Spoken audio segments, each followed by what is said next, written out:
Hello and welcome, my friends, to the absolute mayhem.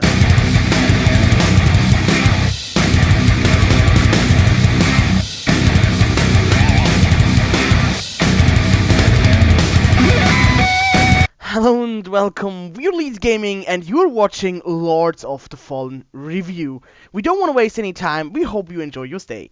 Lords of the Fallen is an RPG game where you run around in some kind of open world and you do quest after quest. There are also side quests. You're playing as the class that you define in the beginning. It is also a lot of fun and it will cost you only some of your controllers because you will get mad as hell when you die.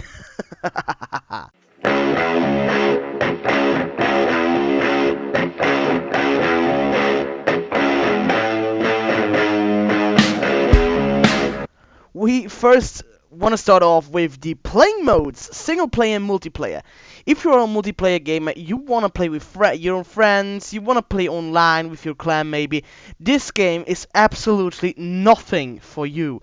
This is a game where you challenge and play for yourself. There is no multiplayer at all in this game. Even if there is no multiplayer mode in this game, it really kicks ass. Nice graphics, a little bit of storyline, a lot of enemies you have to fight, really complex fight mechanics, make this game really hard and enjoyable. It's a challenge for yourself to get further, to get better items. So if you have friends and you buy this game, let them know and let them watch this video because you will not see them very often later. For the single player mode, you just need to know one thing. There is a main quest where you go through the storyline and a side quests where you can do a lot of fights.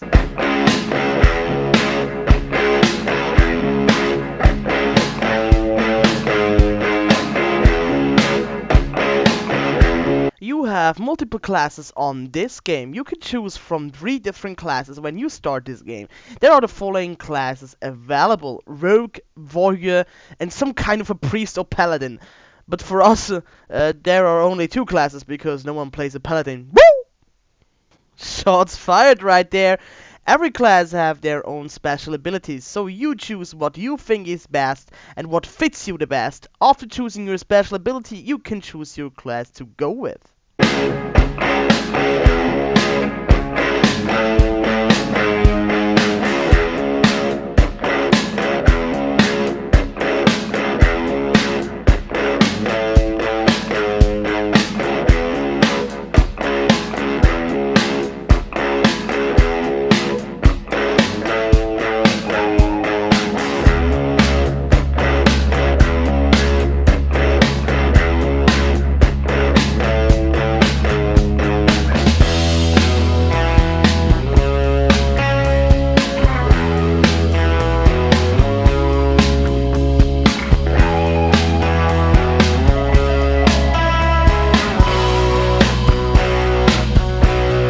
Now we want to talk about potions and weapons. In this game you have a maximum amount of potions and that's really hard because you can buy them. You have to get a control point first. After using the control point to save your stats, XP and gameplay, your potions will be on the maximum again. You can find some of them if you defeat an enemies, but they are more rare than you think. Now we hit it up with the weapons. You can have so many different weapons in this game. Axes, swords, daggers, shields and all that good stuff. And this is how you can wield them. You can wield a one-handed weapon and a shield.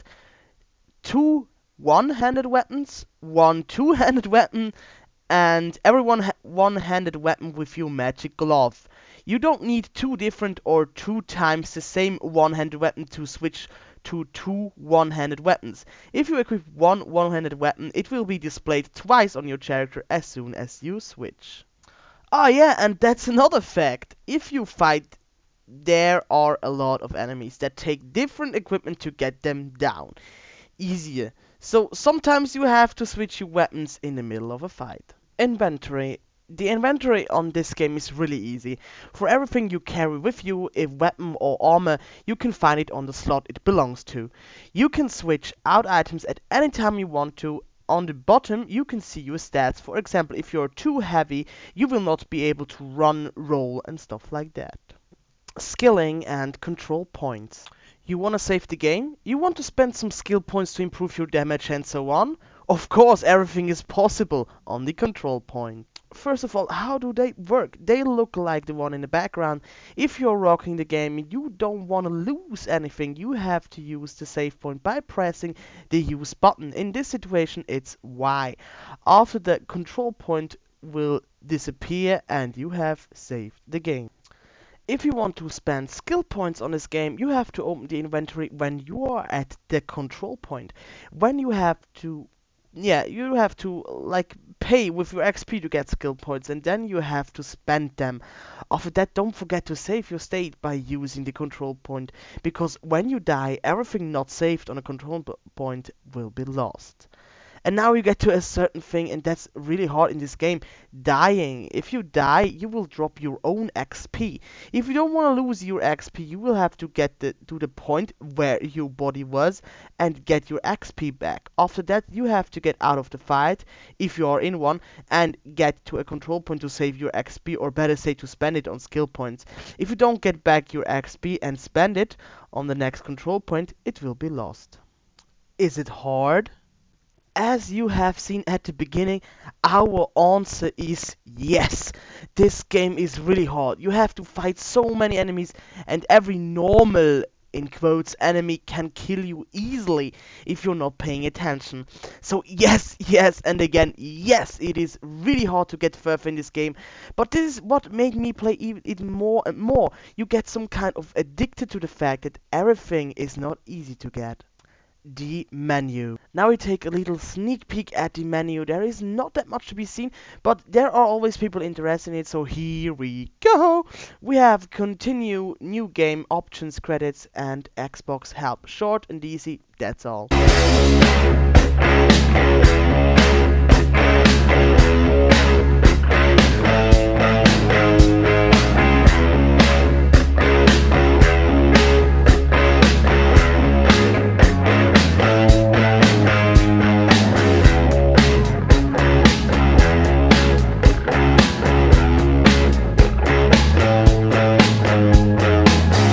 The rating is clearly 8 out of 10 in our opinion. Why is it 8 out of 10? Because you have so many things to do. The game takes really long to finish.